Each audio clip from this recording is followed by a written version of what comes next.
Hi, today we'll have a lecture on communication. And in this lecture, we'll look at the ways gender affects male-female communication. We'll explore the differences in the biological structures and discuss how it affects the basic structure of language.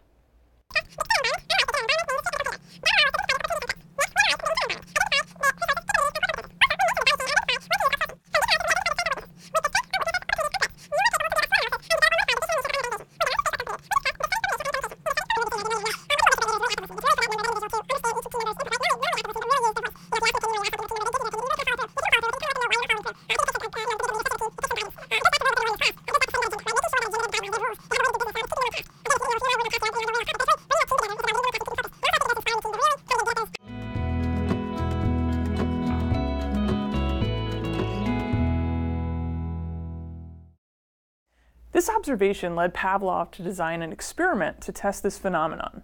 In this experiment, he first showed that dogs would salivate when food was placed in front of them, just like how we salivate when we see our dinner.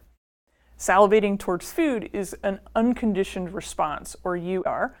This is because it is outside of an animal's control, so we don't have to do anything to elicit that response. The unconditioned stimulus, or US, is what causes the unconditioned response. In this case, that is food. Food is biologically relevant, that is, it's important to our survival, so again, you don't have to do anything to get an animal to like food. Now came the interesting part. Before giving the dogs food, Pavlov would ring a bell. So he rang a bell, and then he delivered food to the dogs, and he did this many times. After pairing these two stimuli together, he stopped delivering food. What he found was that the dogs now salivated to the sound of the bell, even in the absence of food. The bell was a neutral stimuli, or NS, at the beginning of the experiment because it didn't mean anything to the dogs. However, after repeatedly pairing or connecting the sound of the bell to the delivery of the food, the bell became a conditioned stimulus, or CS. Now, the conditioned stimulus can elicit a conditioned response, or CR, which is to salivate. These are called conditioned because you have to pair them with something meaningful before the animal will respond to them. Much of this course will be devoted to these concepts, but I want to give you a brief overview now, as it will help you start developing ideas for the main project in the course. In classical conditioning, animals learn to associate a stimulus with some sort of biologically relevant outcome. For example, my cats have learned that when I get a spoon out of my silverware drawer in the evening, it means they are going to be fed. What has happened is that they have paired the sound of a spoon with the biologically relevant outcome of getting a tasty treat. However, this can take on a variety of other forms. The second major way that animals learn is through operant or instrumental learning. Those terms mean the same things, but people vary in which term they prefer. I typically use the term operant. Operant conditioning means that the animal learns about an outcome because of something the animal has done to operate on the environment. This is typically what we think of when we imagine training a dog or a toddler or even your significant other how to do something. The animal gives a response and receives some sort of outcome as a result of their behavior. Using operant conditioning, you can teach animals to do some amazing things, including teaching pigeons to play ping pong. To do this, you need to find out what compels or drives your audience. This is where a comprehensive audience analysis comes into play. It's also called the WIIFT analysis. What's in it for them? If you don't understand your audience, you can't identify common ground or develop those win-win solutions. If you're trying to convince a senior executive who is all about risk mitigation, show her how your plan is less risky than other plans. It's approach or theory known as behavioral approach. This approach looks at individuals becoming leaders by what they do and how they act.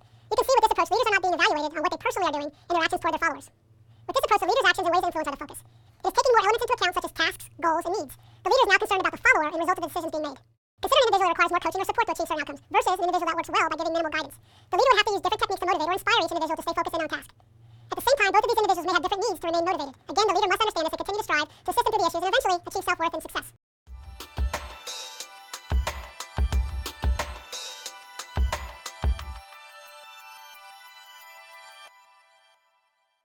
Welcome back.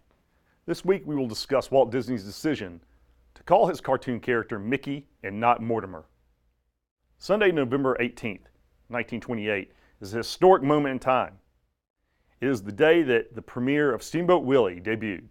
A cinematic epic of 7 minutes in length, this was the first cartoon that synchronized sound and action. Like all great inventions, Mickey Mouse began his life in a garage. After going bankrupt with the failure of his Laugh-O-Gram company, Walt Disney decided to rent a camera, assemble an animation stand, and set up a studio in his uncle's garage. At the age of 21, Walt and his older brother Roy launched the Disney Company in 1923. The company had a rocky start. Its first film, Alice, hardly made enough money to keep the company in business. His second film, Oswald the Rabbit, was released in 1927 with little fanfare. And in 1928, he released his 7-minute film about a small mouse named Mickey, and Disney never looked back. The truth is, Mickey Mouse began life as Mortimer Mouse. Walt Disney's wife, Lily, did not like the name and suggested Mickey instead. Walt Disney has often been heard to say, "I hope we never lose sight of one fact, that this was all started by a mouse." Would Mortimer have been as successful as Mickey? Would Mortimer have been more successful than Mickey? How could Walt Disney have used technology to help support his all-important decision to name his primary character? There are many new technologies helping to drive decision support systems. However, it is important to note that some decisions, such as the name of a mouse, are made by the most complex decision support system available, the human brain. Thank you. Structure of the brain, because male and female brains are wired differently. Female brains have more gray matter in the frontal cortex and in the left hemisphere, which is the area for language. This is one reason why women do better on language tasks. There are also gender-specific communication differences exhibited in childhood, and they begin around the age of 3 or 4. Children choose to play in same gender groups, and this establishes and enforces specific gender styles of communication. For girls, this translates to them engaging in quieter play. You'll see them playing with dolls, dollhouses, kitchen play, and they work together as equals. Their activities encourage relational play, and they have a more intimate communication style. Gender communication styles for boys are different. They're more engaged in noisy play, they get dirty, they roll around in mud, and they are physical with each other. Wrestling is a good example of boy play. They are competitive and also form group hierarchies. Picture Tony and Charlie on a deserted island. They can choose how to use their time, either fishing or gathering bananas. For Tony, it takes 30 minutes to catch a fish and 10 minutes to gather a banana. Charlie has different abilities. It takes him 15 minutes to catch a fish and 15 minutes to gather a banana. It's first easiest to talk about absolute advantage. Absolute advantage is the ability to make something using fewer resources than other producers use. In this simple example, labor or time is the only resource.